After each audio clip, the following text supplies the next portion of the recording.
जय श्री राम। अभी महर्षि चमन जी का गोनिष्ठा के बारे में बात करने का प्रयत्न रहेगा। कहीं कोई गलती हो तो दास उसके लिए क्षमा प्रार्थी है और आप लोग बताने का कष्ट करें गलती कहाँ है, ताकि भविष्य में उसे सुधारने की कोशिश की जा सके। पूर्व काल की बात है। एक बार महर्षि चमन अभिमान, क्रोध, हर्ष और शौक का त्याग करके महान व्रत का दृढ़ता पूर्वक पालन करते हुए 12 वर्ष तक जल के अंदर रहे। जल जंतुओं से उनका बड़ा प्रेम हो गया और वे उनके आसपास बड़े सुख से रहते थे। एक बार कुछ मल्लाहों ने गंगा जी और यमुना जी के जल में जाल बिछाया। जब जाल खींचा गया तब उनमें जल जंतुओं से घिरे हुए महर्षि चमन भी खिंचे आए। जल में महर्षि को देखकर मल्लाह डर गए और उनके चरणों में सिर झुकाकर प्रणाम करने लगे। जाल के बाहर खिंचने से, स्थान का स्पर्श होने से और त्रास पहुंचने से बहुत से मत्स्य कलपने और मरने लगे। इस प्रकार मत्स्यों का बुरा हाल देखकर महर्षि को बड़ी दया आई और वे बारंबार लंबी सांस लेने लगे। मल्लाहों के पूछने पर मुनि ने कहा, देखो, ये मत्स्य जीवित रहेंगे तो मैं भी जीवित रहूंगा, अन्यथा इनके साथ ही मर जाऊंगा। मैं इन्हें त्याग नहीं सकता। मुनि की बात सुनकर मल्लाह डर गए और उन्होंने कांपते हुए जाकर सारा समाचार महाराज नहुष को सुनाया। मुनि की संकट में स्थिति जानकर राजा नहुष अपने मंत्री और पुरोहित को साथ लेकर तुरंत वहां गए।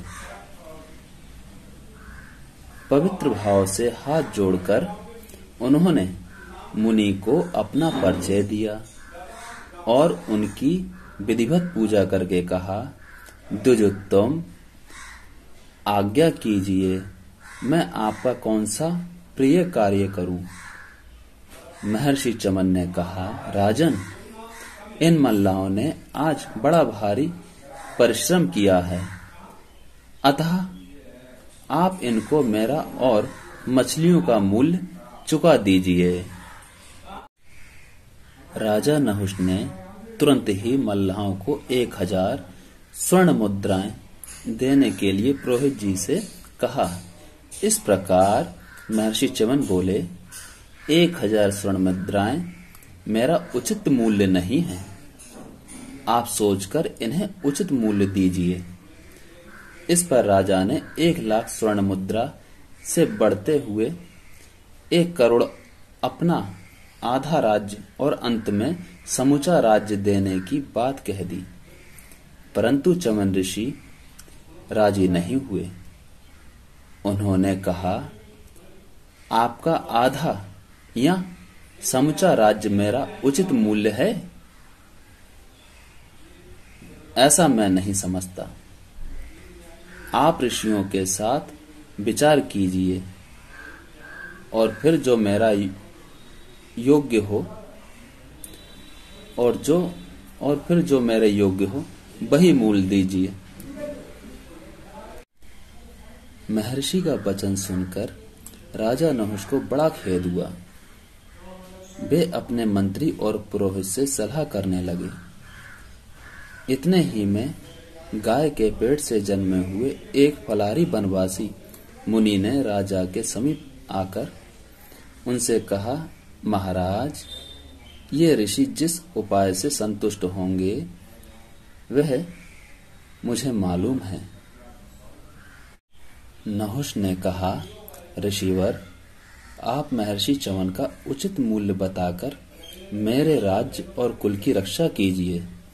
मैं अगाध दुख के समुद्र में डूबा जा रहा हूँ, आप नौका बनकर मुझे बचाइए। नहुष की बात सुनकर मुनि ने उन लोगों को प्रसन्न करते हुए कहा, महाराज, ब्राह्मण सब वर्णों में उत्तम है, अतः इसका कोई मूल्य नहीं आंका जा सकता। ठीक इसी प्रकार गौ का भी कोई मूल्य नहीं आंका जा सकता। अतएव इनकी कीमत में आप एक गौ दे दीजिए। च्यवन ऋषि ने कहा, राजेंद्र, अब मैं उठता हूँ। आपने मुझे उचित मूल्य देकर खरीद लिया है। मैं इस संसार में गौ के समान दूसरा कोई धन नहीं समझता। वीरवर, गायों के नाम और गुण का कीर्तन करना, सुनना, गायों का दान देना और उनके दर्शन करना बहुत प्रशंसनीय समझा जाता है। ऐसा करने से पापों का नाश और परम कल्याण की प्राप्ति होती है। गाय लक्ष्मी की मूल हैं।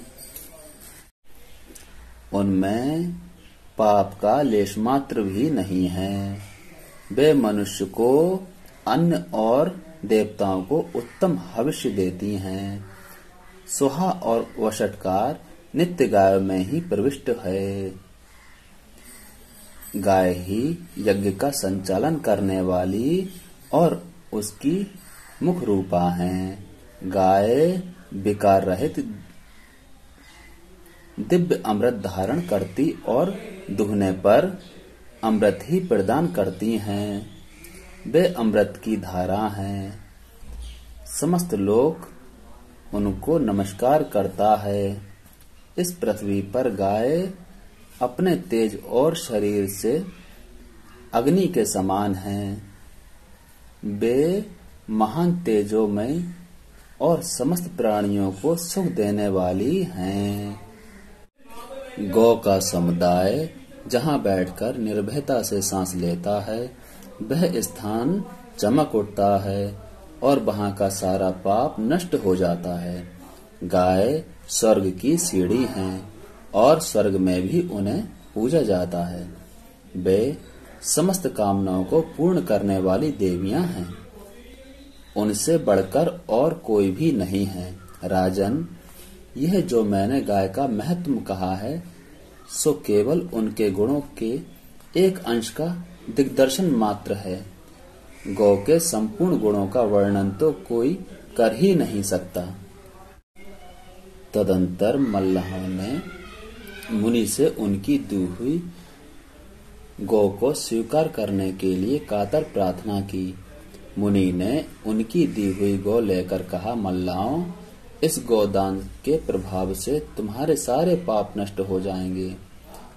अब तुम इस जल में उत्पन्न हुई मछलियों के साथ स्वर्ग को जाओ। देखते ही देखते महर्षि च्यवन के आशीर्वाद से वे मल्लाह तुरंत मछलियों के साथ स्वर्ग को चले गए। उनको इस प्रकार स्वर्ग को जाते देख राजा नहुष को बड़ा आश्चर्य हुआ। तदंतर राजा नहुष ने महर्षि की और गौजाति की पूजा की और उनसे धर्म में स्थित रहने का वरदान प्राप्त करके वे अपने नगर को लौट गए और महर्षि अपने आश्रम को चले गए। गोबर में परम पवित्र सर्व मंगलमय लक्ष्मी जी नित्य निवास करती हैं, इसलिए गोबर से लेपन करना चाहिए।